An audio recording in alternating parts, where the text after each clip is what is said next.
My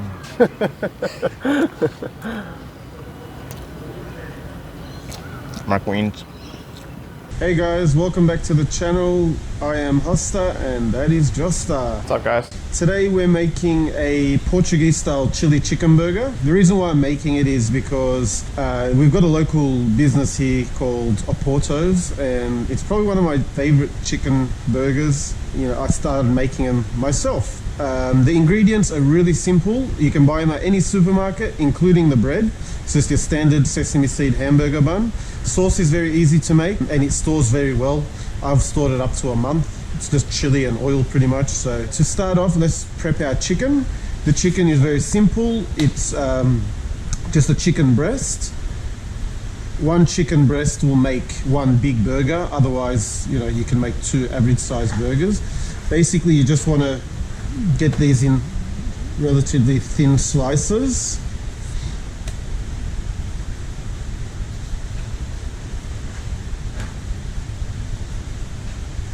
Okay. If you find that they're too thick, you can just sort of bash them down a bit. Okay. And there you have it. You can add a little bit of lemon juice to season it. All I'm doing is adding some salt on each side. I think we'll just use these 3 big pieces. Okay. Just a bit of salt, squeeze, you know, a teaspoon of lemon juice onto them. If not, you just want to, I'll grab it here. So sort of put your breadcrumbs on there, give it a nice pat, make sure the sides are nice and crumbed. Push some of that crumb in there, shake it off and just put it aside to rest.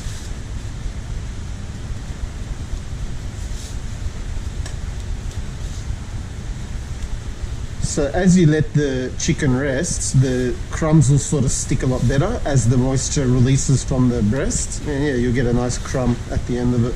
Okay, so the chicken is ready to go. We just need to grill them lightly and we can move on to make our sauce now.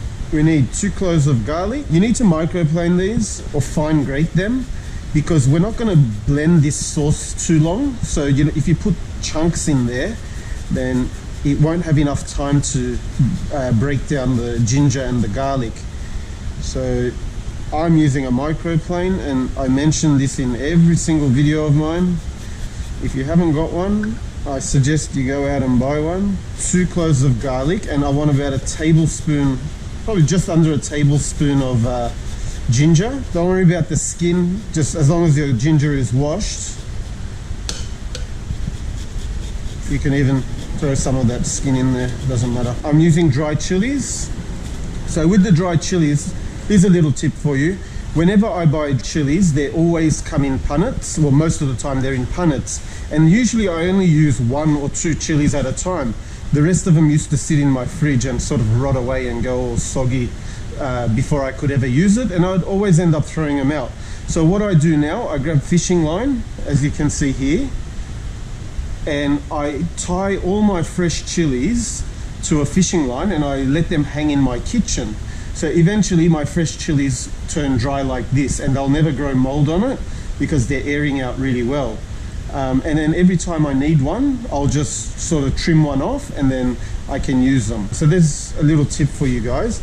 I've got some here ready to go and I want to get most of the seeds out, sort of twist and turn in between your fingers and all those seeds should come out.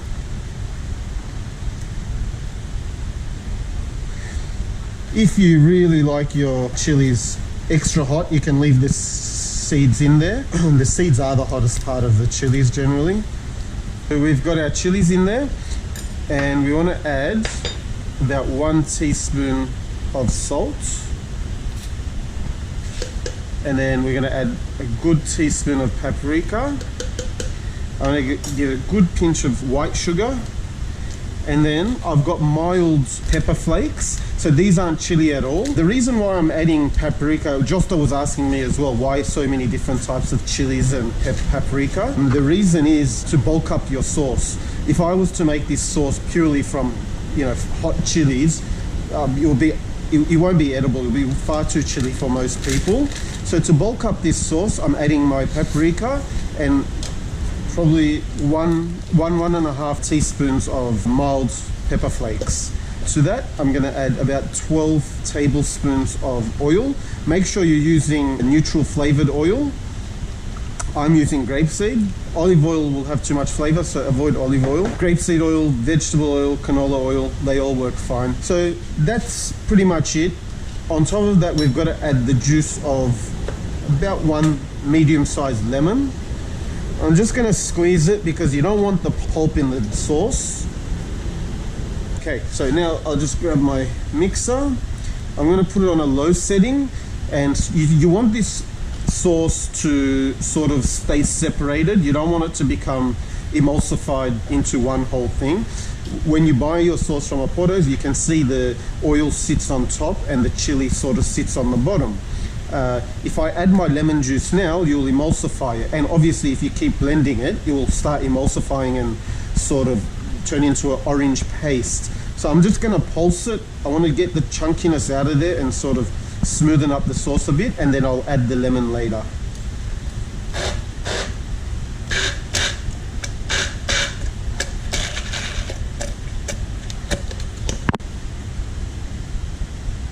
I'm just going to add a little bit more oil to this, set that aside. Okay, now we can add our lemon.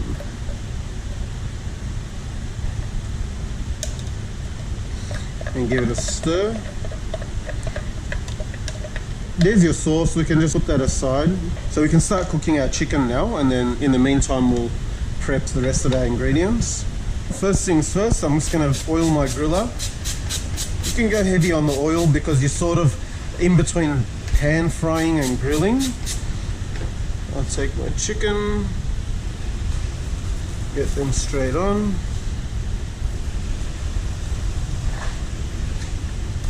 And then we can get our bread on.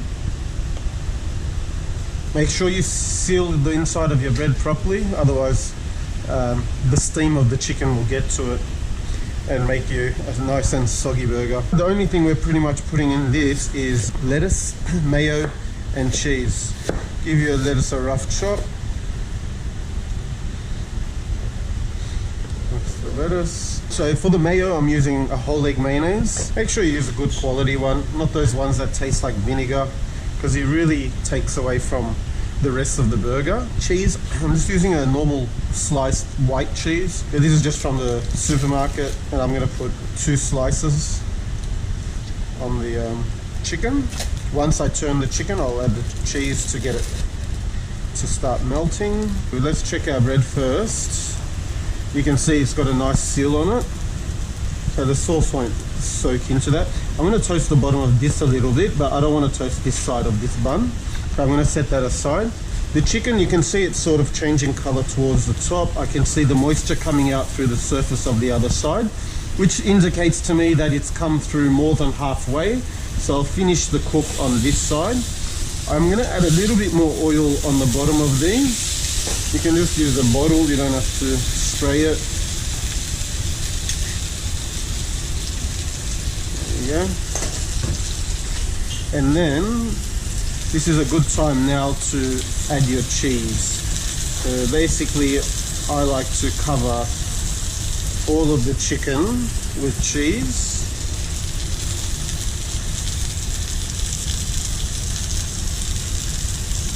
This bread is ready, so we can take this off. Okay, so to assemble this, pretty easy.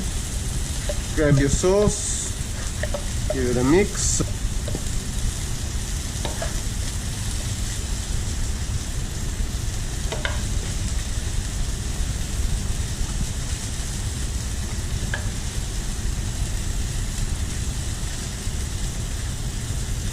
I'm going to put a little bit more. Okay, that looks about right to me. You can always add more later, you can never take off. So add your lettuce.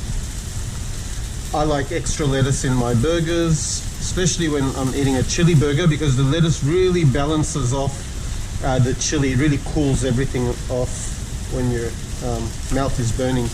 And then we want 1 shot of mayonnaise. I'll just shoot a blank here. So that's 14 grams of mayonnaise on there, roughly, because I know my gun shoots 14 gram shots. Chicken looks good. Other side, yeah. Probably just need, these 2 thinner pieces are pretty much ready, but that thicker piece needs a bit more time. Now with the chicken, I can sort of start stacking here. So I know these 2 pieces are cooked.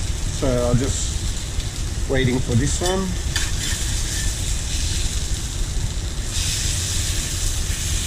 And go like that. So that's ready. If your bread is too cold, if there's a bit of a wait between the cooking time, then you can just steam up your bun on the chicken there. Careful not to steam it for too long, especially with these sesame buns, these hamburger buns, because they will fall apart. So just be mindful of that as well. Also, don't forget your chicken will continue cooking for the next couple of minutes after you take it off. So don't be too worried about it.